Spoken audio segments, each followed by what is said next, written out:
भाई और बहनों, आज का शुभ संदेश के लिए आप सभी को हम स्वागत करते हैं।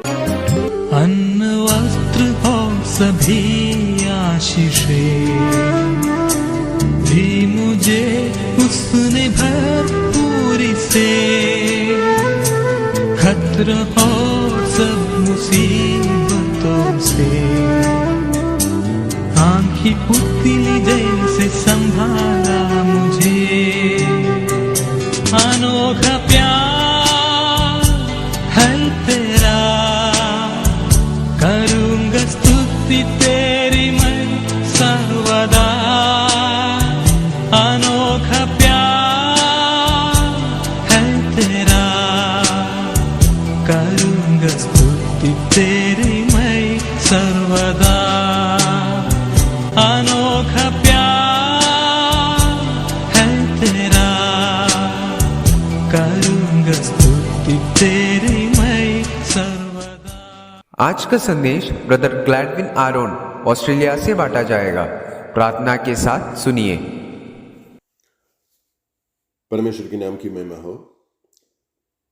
शुभ संदेश को सुनने वाले हमारे सभी श्रोताओं को नववर्ष के हार्दिक शुभकामनाएं देते हैं और प्रार्थना करते हैं कि परमेश्वर आपको इस साल संभाले और आशीषित करे और परमेश्वर के और नजदीक आने के लिए आपको सहायता करे। आज के छोटे से मनन के लिए हम भजन संहिता 2 और उसके तीसरी आयत पढ़ेंगे। भजन 2 उसकी तीसरी आयत। आओ हम उनके बंधन तोड़ डालें और उनकी रस्सियां अपने ऊपर से उतार फेंकें। इधर हम जाति जाति के लोग हुल्लड़ मचाते हुए और पृथ्वी के राजा मिलकर और हाकिम में आपस में सम्मति करते हुए जो बातें यहोवा के और उसके अभिषिक्त के विरुद्ध में कहते हैं, उस बात को हम इधर पढ़ते हैं। लोग परमेश्वर के विरुद्ध हुल्लड़ मचाते हुए, बलवा करते हुए और उनके विरुद्ध में आपस में सम्मति करते हुए ये कहते हैं कि आओ हम उनके बंधन को तोड़ डालें, उनकी रस्सियां अपने ऊपर से उतार फेंकें।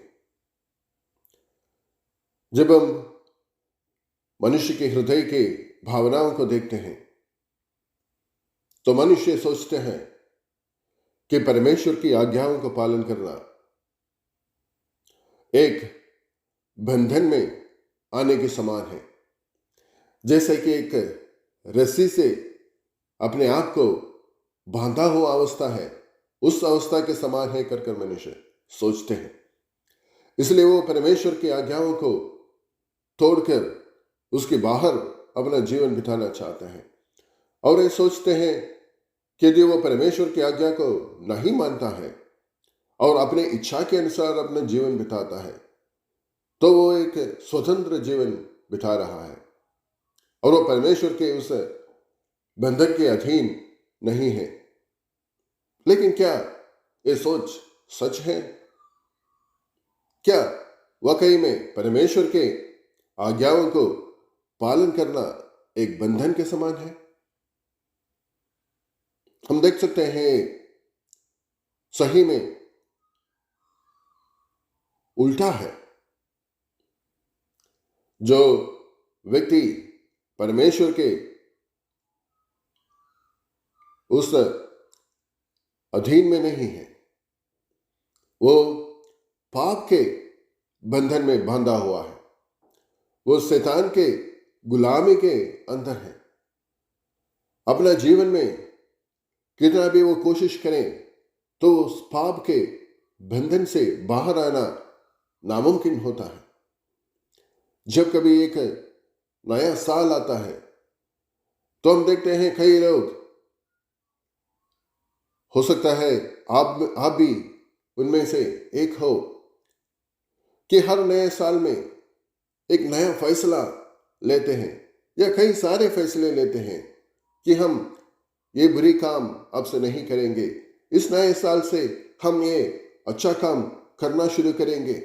मनुष्य हमेशा ऐसे फैसलाएं, न्यू ईयर रेजोल्यूशंस लेते रहते हैं, लेकिन कुछ दिन जाते ही उस फैसले वो तोड़ जाते हैं, उस रेजोल्यूशंस तोड़ जाते हैं, और फिर एक नया साल में, दूसरे नए साल में फिर वही फैसले लेते हैं।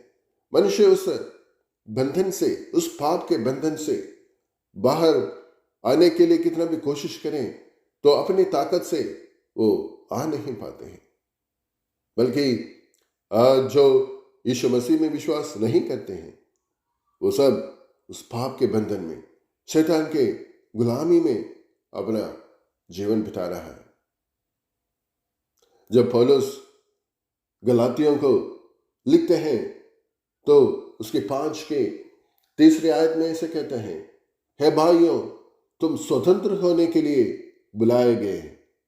मतलब जो प्रभु यीशु मसीह में विश्वास किए गए विश्वासी लोग हैं, वो बंधन के अधीन नहीं बल्कि स्वतंत्र होने के लिए बुलाए गए हैं।